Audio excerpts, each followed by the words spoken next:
What's up, YouTube? It's IG Speed Vision here, and today marks the 2-year ownership of this car here. So we're gonna do a quick video today on how much I paid for the car, everything I put in the car over to the last 2 years, and that's pretty much it. So if you want to stick around to find out everything that went wrong in this car in the 2 years that I've owned it, from 65 to 90,000 miles, then go ahead and like this video and subscribe to the channel and hang around. All right, let's get into it. All right, YouTube, so we're back at it, and let's go ahead and start. All right, so got my secondary little iPhone here with all the notes of everything I purchased for this car in the last 2 years. All right, so the very first thing that I had to buy for this car after I purchased it at 65,000 miles was a $200 battery. I got that battery from Walmart, and it's been 2 years. It's been great. A lot of people won't use Walmart's batteries. I think they're fine. Walmart, the brand that makes Walmart's batteries, is the same brand that makes the Gel Top Optima batteries, which I've had great experiences with in the past. All right, so that's the first thing. Next thing I needed to do, tires for the car, 700 bucks. So we're at 900. Not a big deal, normal maintenance. Then the thermostat failed on the car. Thermostat was 70 bucks, ordered it online. It was 70 bucks with like the cooler and everything, wasn't a big deal. Took care of that. The next thing, engine mounts. All right, so the engine mounts is one of the only things that I've repaired on this car that I didn't actually do myself. I took it to somebody. I ordered the parts myself, but I took it to somebody. It cost me about $500 to do the work. Basically. They changed the front 2 engine mounts, put it up on a lift, changed them out.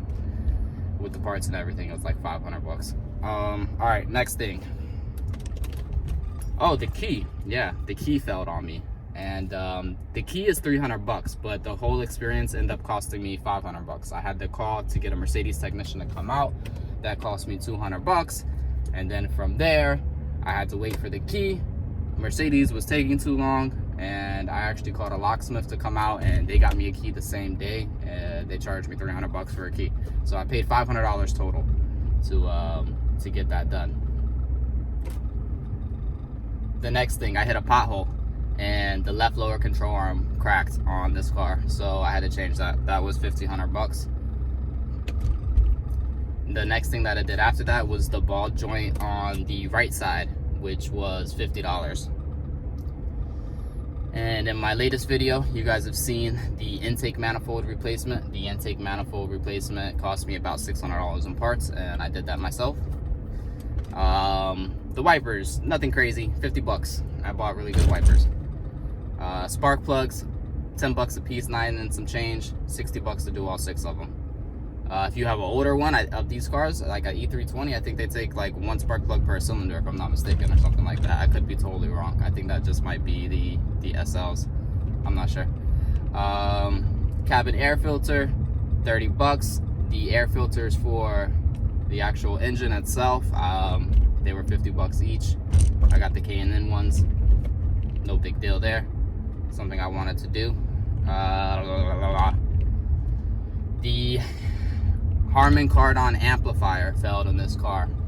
The amplifier from Mercedes was $1,000, but I ordered it from LKQ, and I got it for, how much did I get it for? 350 bucks. So that was a pretty good deal. I just changed all the belts and the tensioners on the car. So because I changed that was $160. When I changed the intake manifold, I broke the map sensor. My fault, still need to be replaced, 40 bucks. I've done 4 oil changes on this car. That's $80 each. So we're looking at a total of $4,730 spent on this car, not including the rims that I purchased or gas and like insurance and stuff. But everything that went wrong with the car, everything else that needs to keep this car running besides the rims that I bought for the car and the gas, cost me $4,730. Now, what did I pay for this car? This car cost me $13,000 when I bought it with 65,000 miles. What still needs to be done? The front shocks, they're starting to go. They need to change. So that's the next thing. I want to get the transmission serviced. Just drain and fill, new filter, new fluid. The passenger seat needs the WSS adjusted. The sensor is not working right or something. Like, the sensors are working, but the weight is not right, so they need to be adjusted. And I want to refinish my stock OEM AMG wheels, the ones that came with the car. I want to get them refinished. I can't find them new unless they're like cheap aftermarket imitations. I'm not really looking for that. I'm looking for OEM. So that's gonna cost me about $500-600 to do. They're pretty bad. They're in pretty bad shape. But that's it. So if you want to know what it's like, so basically it costs me just under $2,500 each year to keep this car, and that might be a lot. It is a lot of money. You know, I've had Hondas in the past that cost me $2,500 to like own. You know, I got them for like $1,500, but it's a different class of car, and I really like this car. I'm not upset that I've spent this money or anything like that, and in fact, I love this car even more. The car runs so great right now after changing this intake manifold.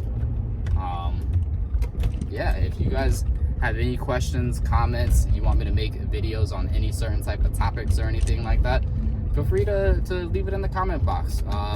Go ahead and like this video, subscribe to the channel, and I appreciate every single one of you that watch my videos. Thank you so much, and this is IG Speed Vision. Thanks for watching.